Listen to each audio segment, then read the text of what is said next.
I think we can turn the conversation just a little bit. We've talked a lot about cultural and how it affects mental health. We talked about how identity, whether that be race or queerness, affects mental health.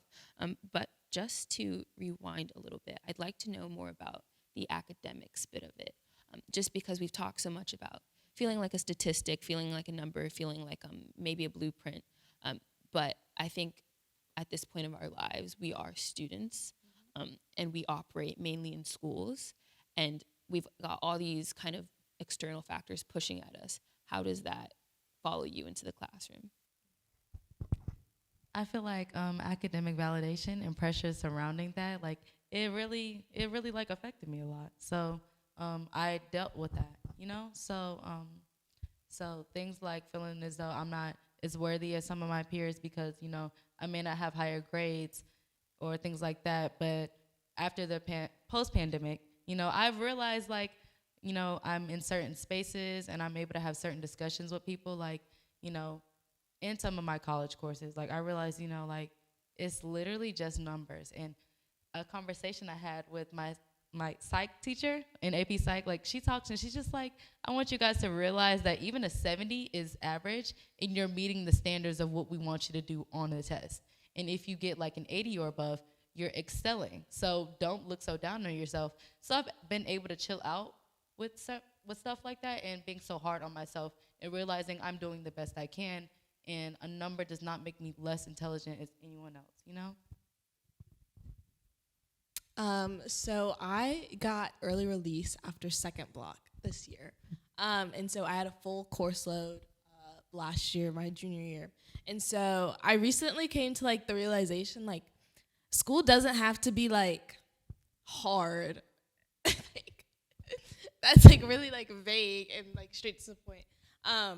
But like I was just like sitting in my room. I was like, I don't have like a lot of homework. Like it's just like life can be good, and like school doesn't have to be like as stressful as it was. Cause like last year I was like staying up till 2 a.m. like trying to like take notes for a push and Me right now. and like I was like crying over calculus. Like it was, and then like I'm just like I'm taking like classes that I like. I'm like an English person, so I'm taking like seminar and like lit. I'm taking classes I enjoy. Like life can be like good. Like school can be an enjoyable experience and not like the most stressful thing in the world. Yeah, I definitely agree.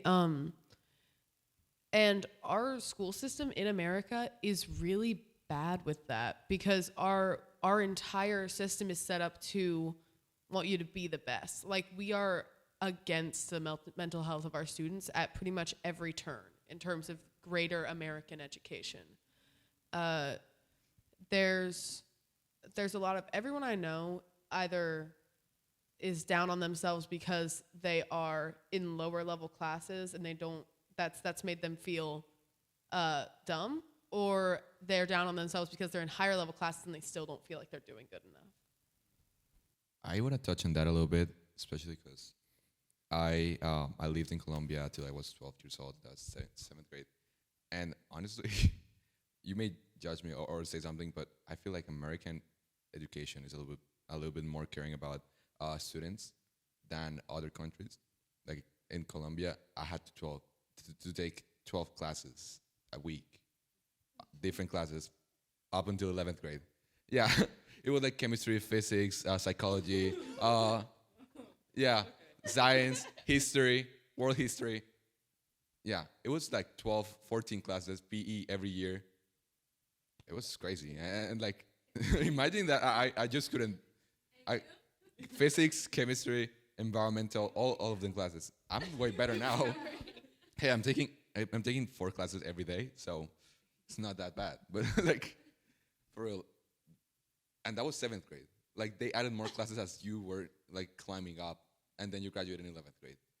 But yeah, it's it's tough in America. But if you go to other countries, you're gonna see that they do way different. And like at least here, we're trying to change a little bit because we're aware of this. We're having these conversations. We're aware that there needs to be change, and we have to focus more in the individual rather than their classes and their academic level. But it has to start somewhere. So I'm glad that hey, now I'm here and I don't have to take 12 classes. I do think that because of the level of diversity in America and the focus on being an individual, we do sometimes wind up, even if governmentally we don't progress very fast on a social level, a lot of the people I know are very progressive. And that's because, I mean, if you go, we have a lot of different perspectives all around us all the time because we are one of the only places that I can think of off the top of my head who one of the things that we are that like makes you patriotic, makes you an American is being an individual. And that leads to a lot of it leads to a lot of clashing with other people because they don't agree. But it also leads to a lot of different perspectives being shared. Okay, I'm sorry to like backtrack on the conversation topic, but back on what you said about how school does not have to be hard. You know, school can be easy. I feel like school can be easy only if the school or the system you are can cater to the individual student. Like how you say you took A push and courses like that last year. I feel like if we cannot change the school environment as a whole, it can only be easy probably your senior year or if you're taking like easier classes because right now it's especially like I even want this school year when I started I wanted to take just 3 APs and they forced me in the 4th AP and I hate it so much but I can't get out because they forced me into it. So I feel like they're like, well, you're such a high, like you're such a smart student, like previous grades, you're doing so good, so you have to take this because it's gonna help you so much. When I really didn't want to take it because they like, oh, expect like you're smart, you can do it, and don't really take into the aspect of what I really want or like what do I really want to do when I grow up. But I feel like teachers are really trying to help with that, like you know, with the different learning styles, they try to incorporate like, oh, if you don't want to do this like presentation, you can do so and so or this example. I feel like they're trying their hardest, but I feel like if we don't change it on the top, like with like you know CMS as a whole, or like just a way that counselors should not like force in the classes you don't want to take to like extend your potential. Your potential is so high. My potential is so high, but reaching my potential is like when I'm also losing my mental health. I'm also losing it. I'm okay though. Not. I just have one really short thing, which is like lots of the time I feel like especially with like being pressured into doing academics and stuff, reaching your full potential is confused with reaching your limit. Going into both of those comments, both of that. What is that? But anyway, like last year, I know what I want to do when I grow up. I want to go into the sports industry. And so I felt like at school I was like wasting my time. And so I just wish like the school system could cater more to like people's like interests that they might have already found or more flexibility into that. Like, because I have early release now and then this dual enrollment courses I'm taking are online. So like that time that I would be in school like last year, like I can go do job shadows and stuff like that. And so like my mental health is just a lot better because I'm actively pursuing things that I like. How like last year I just had to take courses that like I was not interested in, but I know I just had to do like to maintain course rigor and all of that stuff that we put so much pressure on ourselves like to get into college and other things like that. It's definitely a lot. I'll give you that. I would say it gets better when you get to college, but I think it really just does shift, like the strengths shift a lot. Because my school still has core curriculum. Like everybody has to take literature and humanities. Everyone has to take FROSCI, Frontiers of Science. You have to take a few global core classes which explore different cultures. But at the same time, you're still the other 3, 4, 5 classes you're taking are exploring your interests, which kind of balance out the load. But felt. But now I think we can move. We've talked a lot about some heavy things, so I think we can move into something a little bit more calm. So as a student, what do you do to decompress after stressful situations? Can I go? I'm gonna be honest. I don't really take that much time for myself like I should. If I'm not working, with my clubs or organizations, I'll typically go to sleep, and I guess that's a form of decompressing. But like, it's not me doing something for myself. It's just a necessity. No, and I get that. Like people ask me this question, I'm like, yeah, nothing. I watch movies and that's it. I watch a movie, I watch a series, but that's it. I enjoy being with my peers, going to clubs and stuff like that. That's like my way of decompressing, but at the same time, it can be really stressful sometimes. So I personally don't really have a way to decompress aside from like just not doing anything work related. And I feel like that's what schools really should work on. Like I agree, like sleeping, oh my gosh, let me just go sleep. Let me just finish work and go sleep. And then when you have to when sleeping is your only way to decompress, that really your mind can never really rest, because when you're trying to rest, you're trying to also decompress as well. And I feel like schools can really help this by teaching us the skills, which they don't really do. So I feel like when we learn to decompress, we can the next day probably evaluate our emotions and handle situations better when we are in a more relaxed state of mind. I feel like for me, when it's time for me to decompress after a long day, me knowing that, yes, I am like a busy person, I just organize. I always read myself positive affirmations because I never want to get myself so wound up or so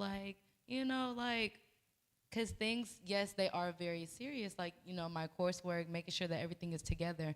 But, in order for me, in order for me to make sure everything is together, I get a planner. I write down all the events for that week, any things that have to be done, so that way I can help my peers because, me and Wama, we're in a lot of clubs together or we're on the executive board. So making sure that I'm prioritizing, people who depend on me, that helps me calm down knowing that, just actively getting stuff done. And I might put on a show or put on or some music because really I try not to get myself so stressed out. It's no need for that. Like you said, like school does not have to be hard. So I can get things done, like read mantra. So is it mantra? Mantras, yeah. I can read mantras to myself, positive affirmations, because I will never let anything stress me out to the point where I'm pulling my hair out. Yes, things like that happen, but you can get stuff done and, like chill out and get, feel accomplished. You feel me? I think I'm usually a very happy, cheerful, optimistic type of person. And the effect that has on me is that sometimes if I get really stressed out or very upset about something, if I feel really any very strong negative emotion, I am never really sure how to handle it. I wind up just sitting with it for as long as it takes to go away. I lose interest in some of the stuff that I enjoy, and I find that I wind up just having to like talk about it with someone, which I need therapy. But because no, but that's what I mean, is that I need therapy because the way that I handle negative emotions is by talking it over with another person. Right. And there are certain things that you can't just talk about with random people in your life because it's not fair to them to put the pressure to fix your emotions onto that person. Yeah. Do you guys, like, at your schools and stuff, at y'all schools, because we all go to the same school, but at y'all schools, do you guys have, like, a study hall breaks or anything like that? Yeah, I feel like... Us neither. No. I feel like we should start re-implementing that for students to have that time to actually nap time. Bring back nap time. Definitely nap time. For real? Bring back Yeah. nap time. I need nap time. It's like this. I think it's a country in Europe, and they always take a time out of the day to just sleep. Everybody goes home and they sleep on their lunch breaks. That's so wonderful. It's in Spain. Oh, we're moving to Spain. We're moving to Spain. Okay, Yes. but Marian, back to what you said about how you like talking to someone will like really help you deal with like negative emotions and really process it.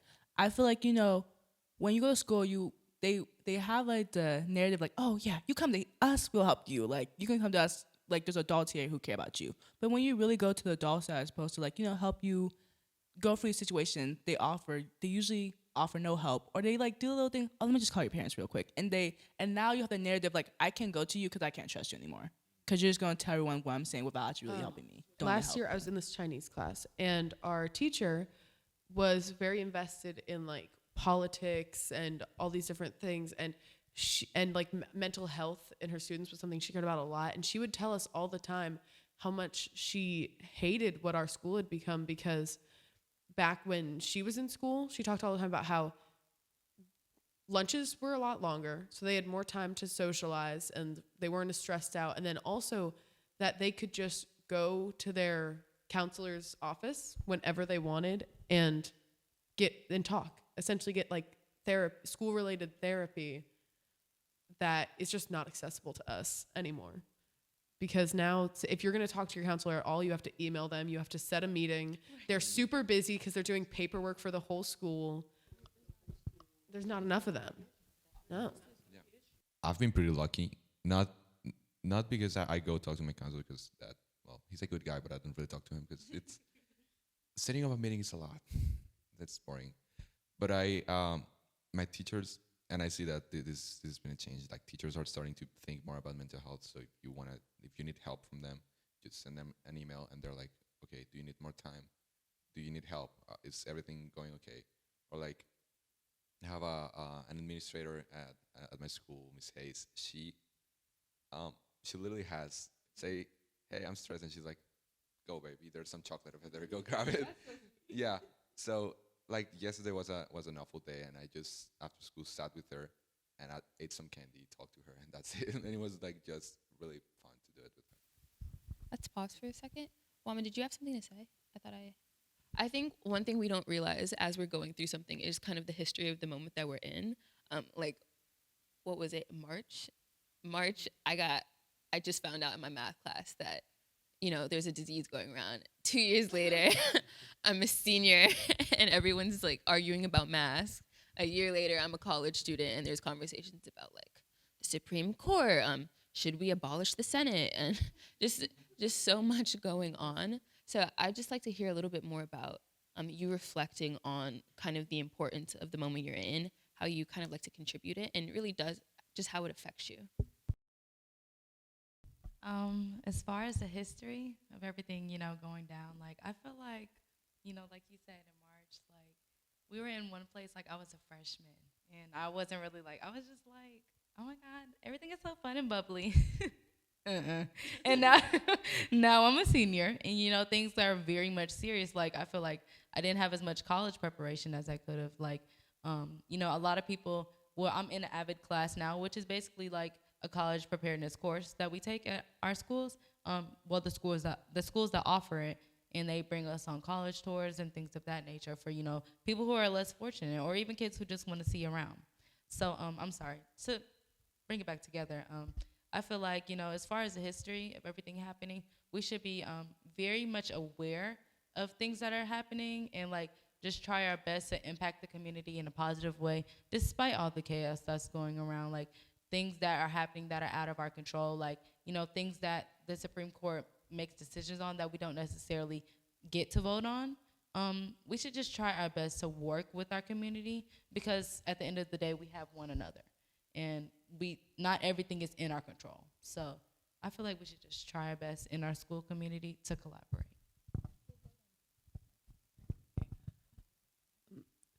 Well, in terms of looking back on the history of one moment, every single person is just like, we are created through our experiences, our personalities and our beliefs, and everything about us is because of things that have happened to us.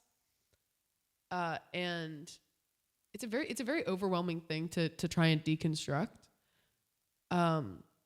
But where I am in my life right now is inseparable from who I was at different points in my life. You're a different person every moment that you're alive. And none of those versions of you can be taken away from the whole, or it would cease to be the same person.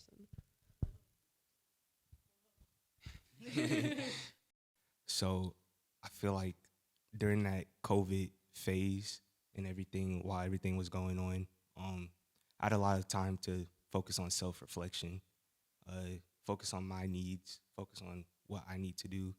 So I kind of grew through that period in different ways. Um, After that, now I'm kind of racing around and doing all this stuff, but like I kind of want to get back to me resting, me relaxing, knowing myself, like how I did during that time. So it's important to like focus on your beliefs, what you want to achieve, and stuff like that, and goals.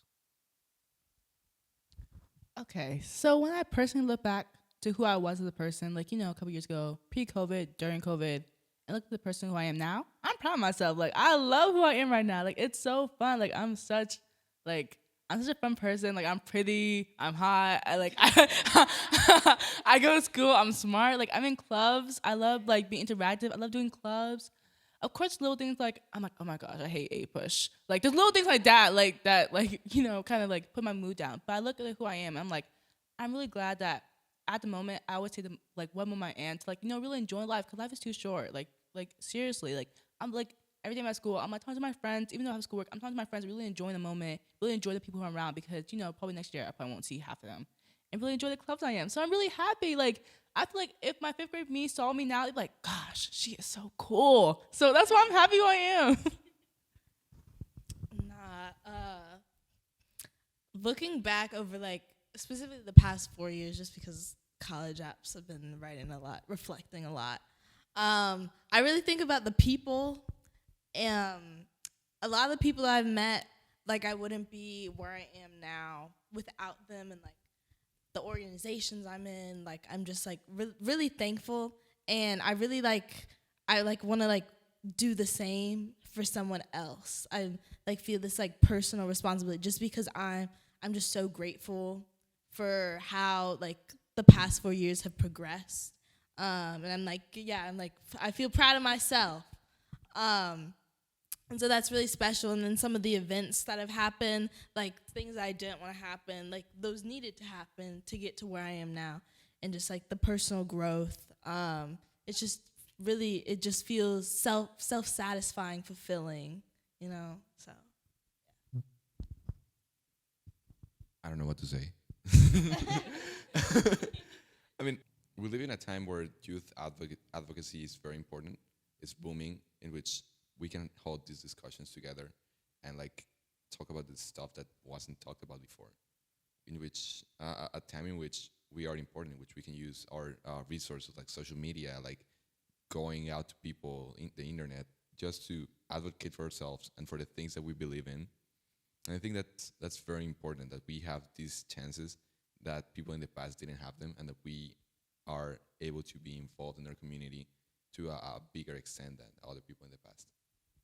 Yeah, I would pretty much agree with I agree with literally everything you've said. I think Varen, you spoke a lot on it, that when you take kind of a big glance at it, it's very overwhelming.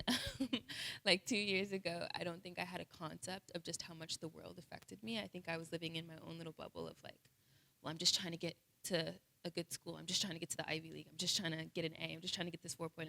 And then COVID hit, and I was like, oh my gosh, there are things happening. The world is taking place. And in 20 years, I'm going to be an A-push question of how did COVID impact the elections and stuff.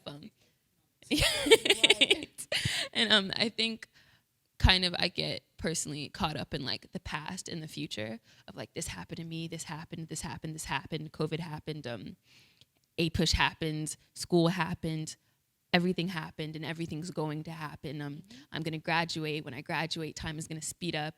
50 years, I'm going to be old. My parents are going to get older.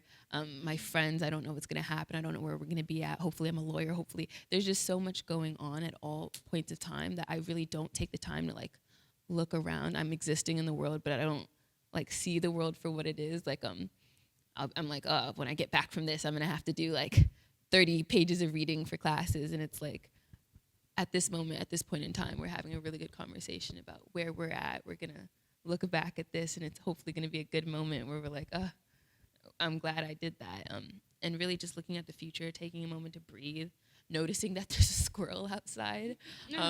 That could be a lot more important for your mental health than you ever give it credit for. And I'm kind of glad that we get that reminder every time we look outside. So it's definitely something to look forward to.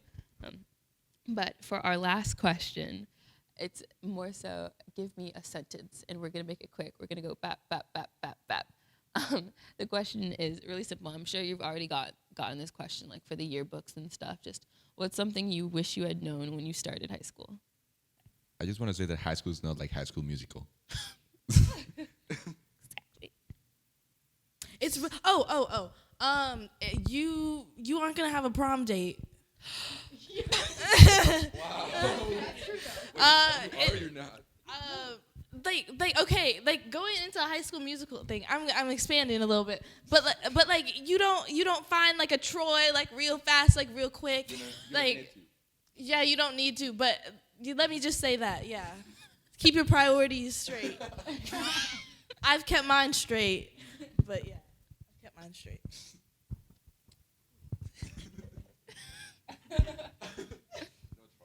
Okay. One sentence I wish I knew was those around you will constantly change. So at the end of the day, it's just you. I'm not even going to lie to you. It's just you. So have fun.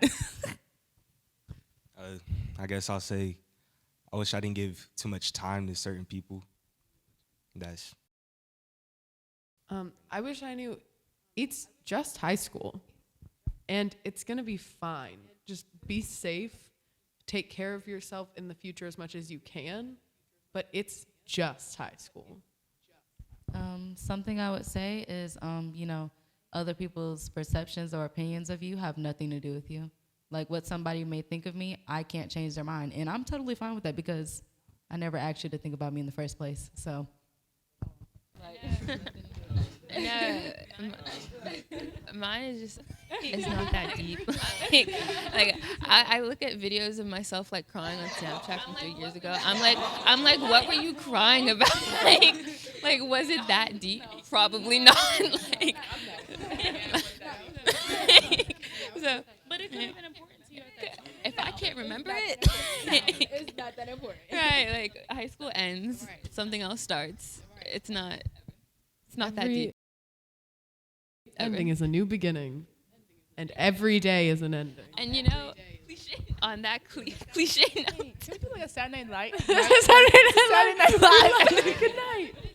You. We left in New York. okay, it's a mouthful though. Our Turn X Levine Museum of the New South. Art, what is it? What is it? We can. Okay. Our turn. Our Turn. Okay, In collaboration with. Museum of the No. The X was the in collaboration. So Our Turn in collaboration with the Levine Museum of the New South. We gotta say in the New South too. Okay. Yes. So Okay. so We can say. so We good can night. say Levine Museum. the Our Turn in collaboration. Bye. with the Levine You're watching Museum of Saturday the Night New South. Live. No, we are the youth voices of Our Turn and the and we have to Levine all Museum. we're not saying good night. All say it at the same. Okay. We are okay.